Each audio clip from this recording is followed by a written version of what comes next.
The great hall of the Galaxian High Council sparkled like a field of stars, its crystalline walls refracting light from the three suns of Kelix Prime. Grand Admiral Voss stood before the assembled council, his iridescent scales shifting from deep blue to violet with anticipation. The holographic display behind him showed a small blue planet, unremarkable except for the rapidly growing technological signatures emanating from its surface. Honorable Council, Voss began, his voice resonating through the chamber, our expansion fleet has discovered a pre-FTL civilization in Sector 847. They call themselves humans, and their world, Earth. The Admiral's secondary eyes blinked in sequence, a sign of mild amusement among his species. They've barely established a presence on their neighboring planet and have only the most rudimentary understanding of gravitational manipulation. First speaker Lyra leaned forward, her crystalline form catching the light. Unlike the scaled Galaxians who made up the majority of the council, she belonged to the silicon-based Arxos race, one of the first species incorporated into the Empire millennia ago. Yet you bring this to our direct attention, Admiral. Why? Voss gestured, and the hologram shifted to show various images of human civilization. Cities sprawled across continents, vessels plied the oceans, and aircraft filled the skies. But interspersed among these scenes of progress were images of conflict, tanks rolling across deserts, missiles launching from submarines, fighters engaging in aerial combat. They are unusual, Voss admitted. Most species we encounter have achieved unity long before reaching their current technological level. These humans have achieved spaceflight while still engaging in regular warfare among themselves. The council chamber erupted in murmurs.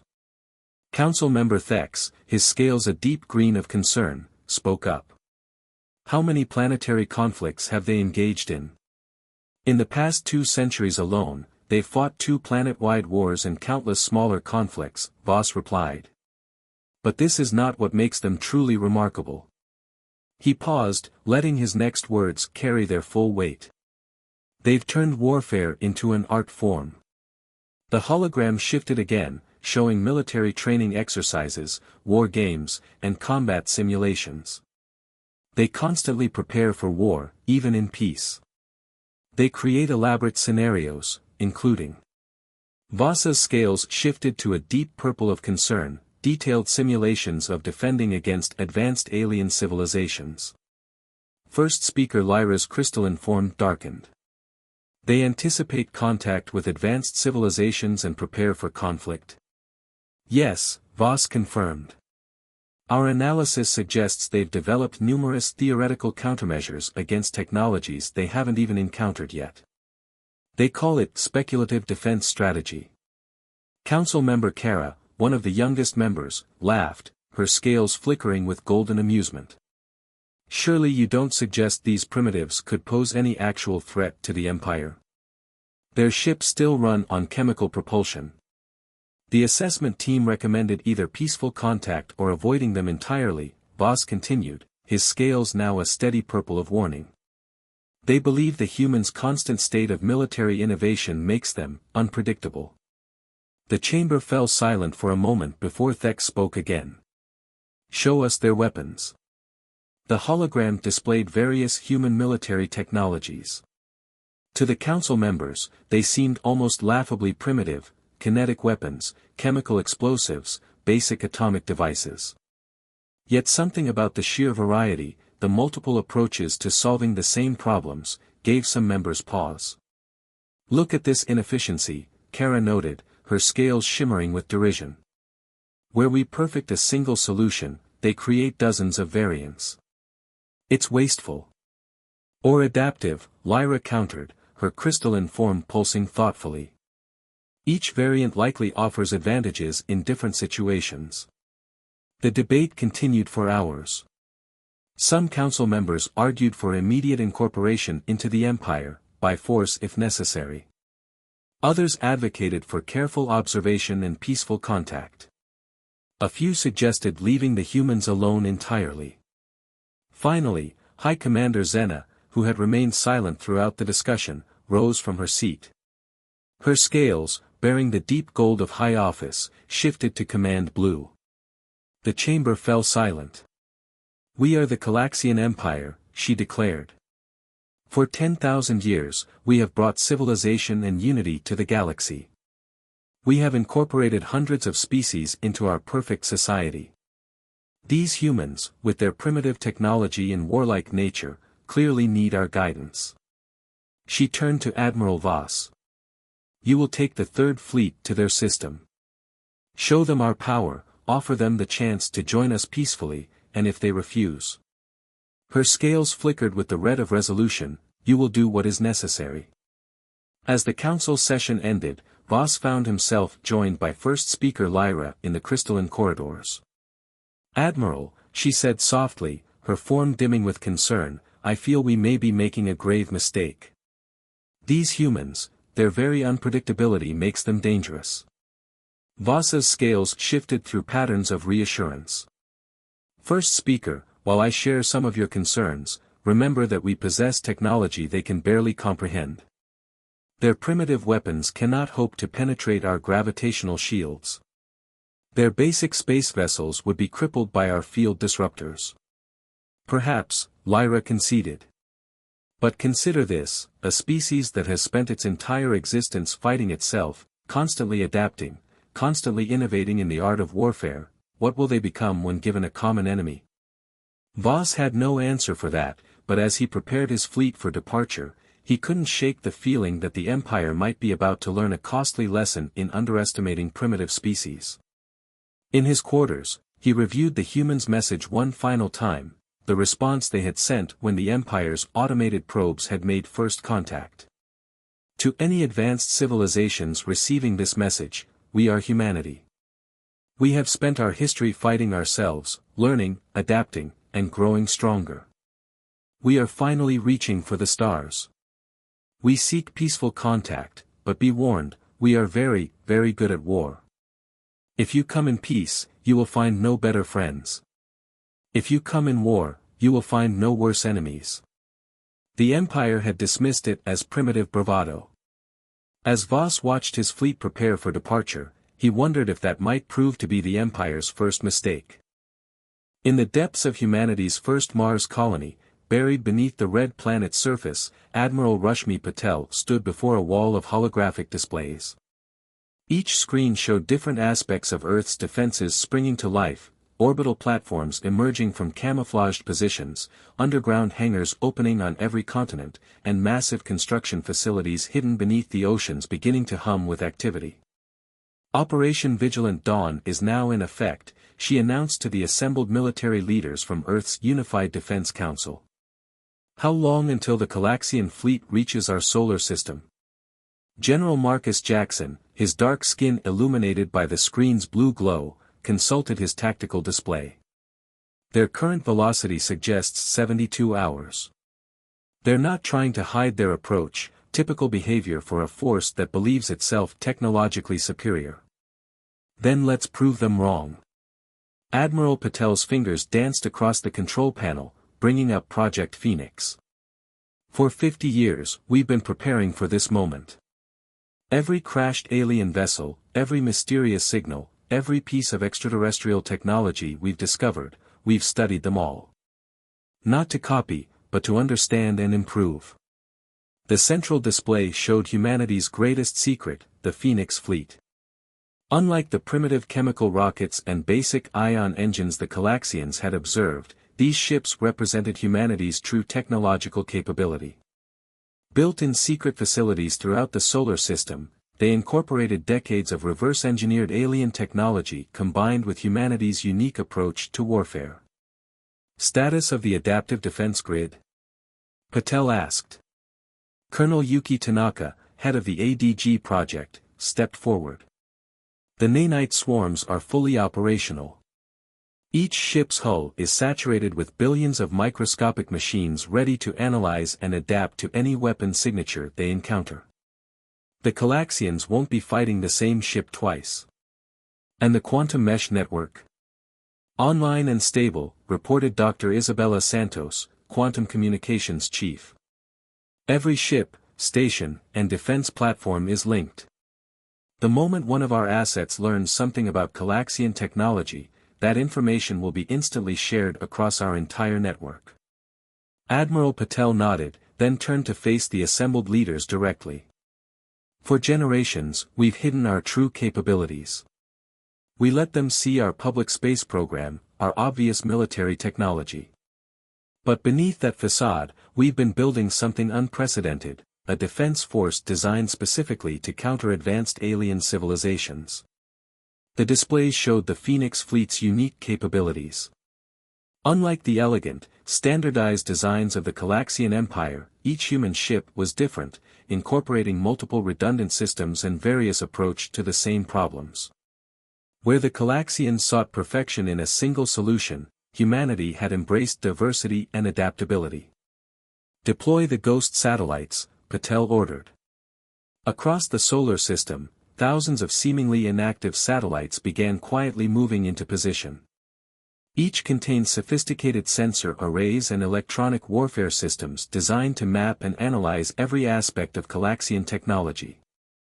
General Jackson pulled up the latest intelligence reports. Their advanced probes have already mapped our visible defensive capabilities. They think they know what they're facing, a primitive species with basic spacefaring technology and simple kinetic weapons. That's their first mistake, Colonel Tanaka added. They expect us to fight like them, to follow their rules of engagement. They don't understand that humanity's greatest strength isn't our technology, it's our ability to think differently. The room's atmosphere grew tense as new data appeared on the screens. The Galaxian fleet was massive, comprising over 1,000 ships arranged in perfect geometric formations. Their technology was centuries ahead of what humanity publicly displayed. Under normal circumstances, such a force would be overwhelming. But these weren't normal circumstances. Initiate Operation Scattered Stars, Admiral Patel commanded. Across Earth and throughout the solar system, millions of civilians began moving into hardened shelters and underground cities. Not out of fear, but as part of a long-prepared plan. If the worst happened, humanity would survive, hidden and prepared to fight back. Remember, Patel addressed the council, we've spent our entire history fighting ourselves. We've learned lessons written in blood and fire. We don't expect our first plan to work, we have 12 backup plans for every strategy. We don't expect our technology to be superior, we expect it to fail and have prepared accordingly. Most importantly, we don't expect to win every battle, we expect to learn from every loss and adapt. The displays showed the Phoenix fleet moving into position, each ship's adaptive hull shimmering with potential. Unlike the Galaxian standardized weapons and defenses, human ships carried multiple weapon systems, redundant defense mechanisms, and the ability to modify their tactics on the fly. They think they're coming to subdue a primitive species, Admiral Patel said, her voice firm with conviction. Instead, they're about to face an enemy that has spent centuries preparing for this exact moment. An enemy that has turned warfare into a science, adaptation into an art form, and survival into an absolute imperative. As the council chamber fell silent, the final preparations continued. Throughout the solar system, humanity's true defensive capabilities emerged from hiding. The public face of Earth's space program had been a carefully crafted illusion, behind it lay a force designed from the ground up to survive and adapt to anything the galaxy might throw at them. The Galaxians were about to learn a harsh lesson, never judge a species solely by what they choose to show you. Admiral Voss stood on the bridge of the Galaxian flagship, Imperial Dawn, watching as his fleet dropped out of FTL on the edges of the Sol system. The massive viewscreen showed the human home system spread before them, a yellow star with its parade of planets, and there, the blue jewel of Earth itself. Deploy in formation Epsilon, he ordered, his scales shifting to command blue.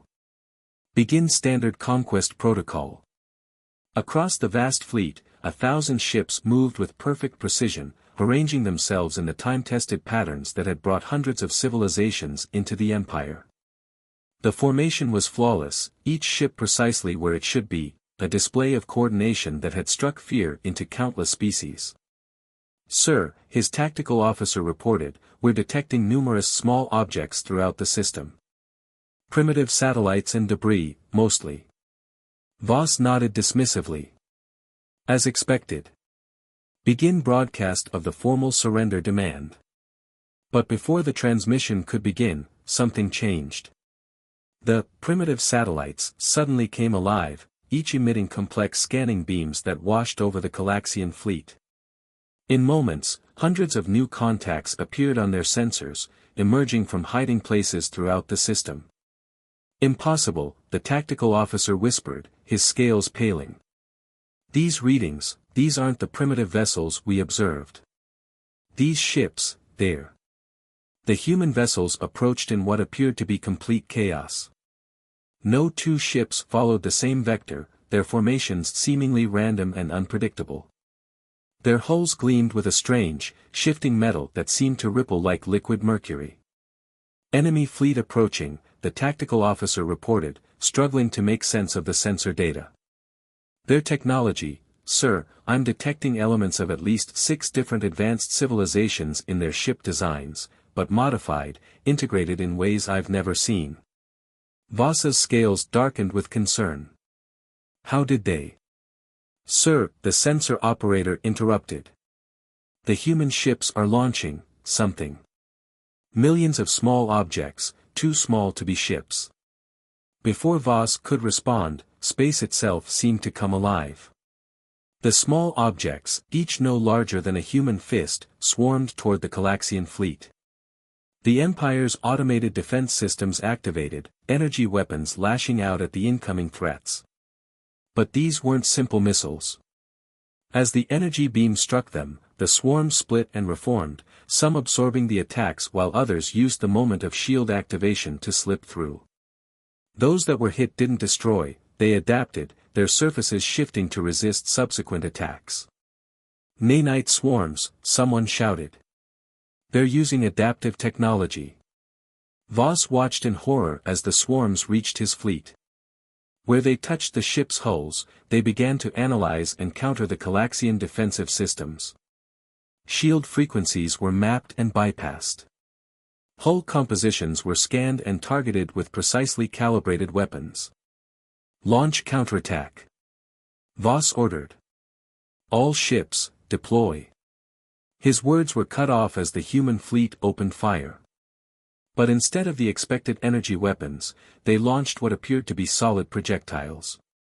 The Galaxian shields, calibrated for energy attacks, struggled to adjust. Worse, each projectile that was stopped seemed to transmit data back to the human fleet, which immediately modified its next attack. Sir, we're losing ships in sectors 7 through 12, his tactical officer reported, scales now white with fear.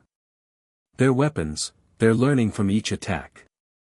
Every time we adapt our defenses, they change their approach. Voss watched as his perfect formation began to break apart.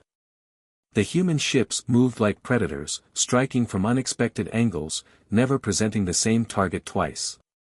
Their hulls absorbed hits from Galaxian weapons, the strange metal surface analyzing and adapting to each attack. This is impossible, Voss muttered. Their technology, they couldn't have developed this on their own. As if in answer to his words, a transmission cut through the chaos. Admiral Patel's image appeared on his screen, her expression calm but determined. You thought we were primitive because we still fought among ourselves, she said. You never asked why we fought. Every conflict taught us something new. Every war drove innovation.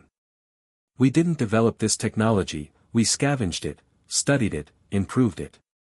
We took the best ideas from a dozen alien civilizations and made them our own. Across the battlefield, more Galaxian ships fell to the human assault. Their perfect tactics, unchanged for centuries, proved useless against an enemy that adapted moment by moment. Their standardized technology, designed for elegance and efficiency, couldn't match weapons and defenses that evolved during the battle itself. Fall back. Voss ordered, his scales now the deep purple of tactical retreat. All ships, emergency withdrawal. As the Galaxian fleet began its retreat, Patel's voice came again, remember this day, Admiral. You came expecting to find primitives.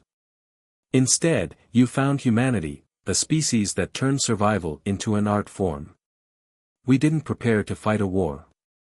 We prepared to evolve during it. The remnants of the Galaxian fleet fled into FTL, leaving behind a graveyard of their most advanced ships. The Imperial High Council chamber had lost its usual serenity. Holograms flickered across its crystalline walls, showing the devastating defeat at Earth. First Speaker Lyra watched as High Commander Zena's scales shifted through patterns of rage and disbelief. Impossible. Zena slammed her fist on the council table. How did they defeat our most advanced fleet? Where did they acquire such technology? Admiral Voss, still bearing wounds from the battle, stepped forward. His scales were a muted gray of exhaustion. They didn't just acquire technology, Commander. They transformed it. Every piece of advanced technology that ever reached Earth, crashed ships, lost probes, even debris, they studied it all. But they didn't simply copy it. The hologram shifted to show analysis of human ships. Look at their vessel design. They combined Arxosian shield technology with Zentran particle physics, but modified both to work with their metallurgical science. They took our most elegant solutions and made them redundant, messy, adaptive. Meanwhile, aboard the newly commissioned ESS Prometheus, Dr. Ravi Kumar studied the captured Galaxian technology with fascination. His team had been working around the clock, analyzing every piece of debris from the battle. The laboratory, hidden in an asteroid base at the edge of the solar system, was filled with holographic displays showing Galaxian systems beside human modifications. Their technology is perfect, he explained to Admiral Patel during her inspection. Too perfect. They found the ideal solution for each problem and never deviated from it. But that's also their weakness. He gestured to a captured Galaxian shield generator. Look at this. Brilliant design, incredibly efficient. But it can only work one way. We've already developed 12 different modifications, each sacrificing some efficiency for adaptability. Across human space, similar laboratories worked tirelessly. Each captured piece of Galaxian technology was dissected, analyzed, and transformed. But unlike the Empire's approach of seeking perfection, humanity embraced imperfection, creating systems that could change and evolve during battle. Back in the Imperial Council chamber, Voss continued his report. Their ships aren't just vessels, they're laboratories. During the battle, they were actively studying our weapons, our shields, our tactics. Each time we destroyed one of their ships, the others learned from its destruction. Then we'll send a larger fleet, Zena declared. We'll overwhelm them with numbers. Lyra's crystalline form pulsed with concern. You don't understand. The humans we face today are already more dangerous than the ones we fought. They're learning, evolving. Every encounter teaches them more about us, while we. She left the thought unfinished, but everyone understood. The Empire had spent millennia perfecting their technology and tactics. They had no protocols for rapid adaptation, no systems designed to evolve during combat. In orbit around Jupiter, the Phoenix fleet was undergoing transformation. Each ship incorporated lessons learned from the first battle. The adaptive hull technology had been enhanced, now capable of rewriting its molecular structure in response to enemy weapons. The quantum mesh network had been expanded, allowing instantaneous sharing of tactical data across the entire fleet. Admiral Patel stood on the bridge of the fleet's new flagship, watching the modifications take place. Status report, she commanded. Phase 1 complete, Colonel Tanaka reported. The captured Galaxian drive technology has been successfully integrated with our systems. We can now match their FTL capabilities, but with our own improvements. Each jump will be randomized, making our movements unpredictable. And Project Hydra? Dr. Santos smiled. Better than we hoped. The adaptive weapon systems are now capable of generating 12 different attack patterns simultaneously. The Galaxians won't be able to defend against all of them. Humanity was doing what it had always done best, taking the tools of its adversaries and transforming them into something new. Each Galaxian technology they captured was studied, modified, and improved. Where the Empire sought perfection, humanity embraced chaos and change. But the greatest transformation wasn't in technology. Human tactical doctrine was evolving rapidly, incorporating centuries of terrestrial warfare experience with their new understanding of space combat. They developed strategies that would have seemed insane to the Galaxians, sacrificing efficiency for unpredictability, trading perfect coordination for tactical flexibility. "We're ready for Phase 2, Admiral Patel announced to the assembled fleet commanders. "The Empire thinks they can simply overwhelm us with numbers. They don't understand that we're not fighting a war of attrition. We're fighting a war of evolution." The tactical display showed hundreds of human ships, each slightly different from the others. Unlike the Empire's standardized designs, human vessels were becoming increasingly diverse, each incorporating different combinations of technologies and tactical approaches. "They've spent thousands of years becoming perfect," Patel continued. "We've spent thousands of years learning how to adapt. Now we'll show them which approach works better in real combat." As the Phoenix fleet prepared for its first offensive operation, a message was transmitted to every ship. It was a quote from an ancient human military theorist, now given new meaning in the age of interstellar warfare. "In war, the only constant is change. The moment you think you've perfected your approach is the moment you begin to lose."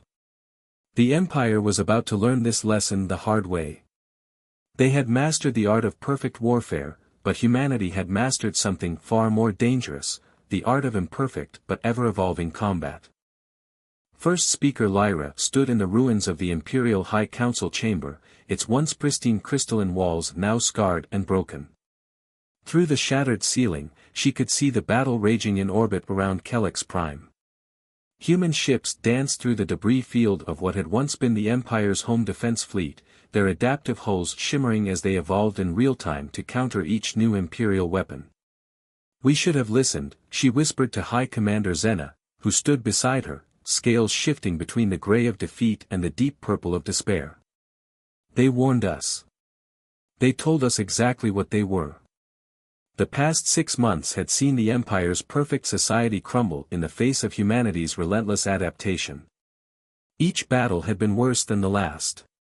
The humans didn't just learn from their victories, they learned even more from their defeats. Every Imperial technological advantage lasted only until the first engagement.